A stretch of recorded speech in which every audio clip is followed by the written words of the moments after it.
Chers élèves, salut. Notre nouvelle leçon de lexique portera sur les noms composés. Voyons ce premier exemple, ralenti au rond-point. Examinons de près le nom rond-point. Ce nom est composé de deux mots, l'adjectif rond et le nom point. Ils sont reliés par un tiret. On dit que rond-point est un nom composé. Voyons d'autres exemples. J'achète des pommes de terre. Pomme de terre, c'est un nom composé de trois mots. Pomme, le nom pomme, la préposition de et le nom terre. La préposition relie les noms pomme et terre. Chou-fleur, c'est un nom formé de deux noms reliés par un tiret. Les deux mots qui forment le nom composé sont chou et fleur. Donc, reprenons que le nom rond-point est formé de l'adjectif rond et du nom point. On dit que c'est un nom composé. Qu'est-ce qu'un nom composé? Un nom composé est tout simplement un nom formé de deux ou de trois mots. Dans un nom composé, les mots sont reliés par un tiret ou par une préposition.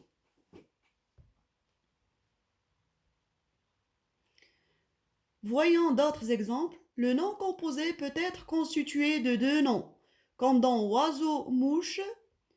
Les deux noms oiseau et mouche sont reliés par un tiret pour former le nom composé oiseau-mouche. C'est une espèce d'oiseau. Chat-tigre, les deux noms chat et tigre sont reliés par le tiret pour former le nom composé chat-tigre. Timbre-poste, même chose. Timbre et poste, deux noms formant le nom composé timbre-poste, mais dans arc-en-ciel, les deux noms arc et ciel sont reliés par une préposition qui est en on. Chou-fleur, les deux noms chou et fleur sont reliés par un tiret pour former le nom composé chou-fleur. Autre composant possible, un verbe plus nom.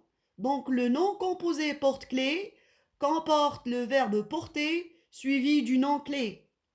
Tire-bouchon est formé du verbe tirer suivi du nom bouchon. Pare-brise est formé du verbe parer suivi du nom brise.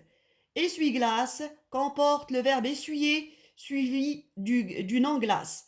Et porte-bagages est formé du verbe porter suivi du nom bagage. Le nom composé peut être aussi formé d'un adjectif plus nom, comme dans rouge-gorge. Vous voyez l'adjectif rouge suivi du nom gorge et le nom coffre ici est suivi de l'adjectif fort. Comme dans rond-point, l'adjectif rond précède le nom point. Les deux sont reliés par un tiret pour former le nom composé rond-point.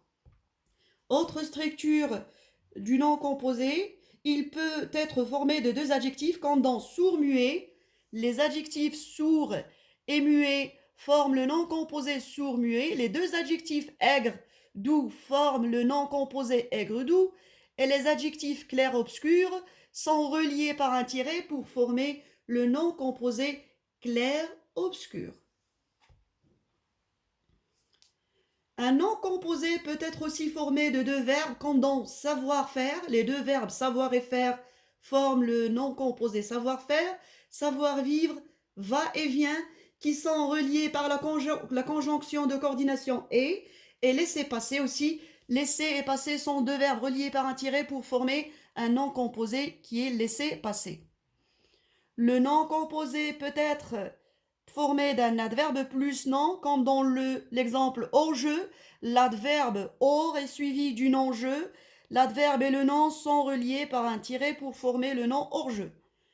Ou bien d'un adverbe plus verbe, comme dans le cas de passe-partout. Vous voyez le verbe passer est suivi de l'adverbe partout. Ils sont reliés par un tiret pour former le nom composé passe-partout. Finalement, le nom composé peut être aussi formé d'une préposition suivie d'un nom, comme dans sans-abri, un sans-abri. Sans, c'est la préposition suivie du nom abri. Sous, c'est la préposition suivie du nom vêtement pour former le nom composé sous-vêtement. Exception à signaler, il existe des noms composés soudés, c'est-à-dire réunis en un seul mot, c'est-à-dire écrits en un seul mot, comme dans madame. Vous voyez les deux mots madame qui sont soudés pour former le nom composé madame. Gentilhomme, gentil et homme, deux mots formant le nom composé gentilhomme. Portefeuille, les deux composants porte et feuille forment le nom composé portefeuille. Et aussi porte-manteau. Application à faire, je vous propose une liste de noms composés que vous devez classer dans le tableau suivant selon la nature des constituants.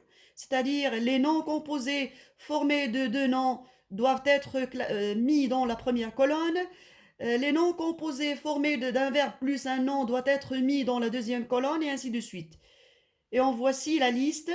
Alors, un chef-d'œuvre, un livre-service, un pare-choc, un savoir-vivre, un porte-document, un passe-partout, un premier-né, sourd-muet, passe-temps et chat-tigre.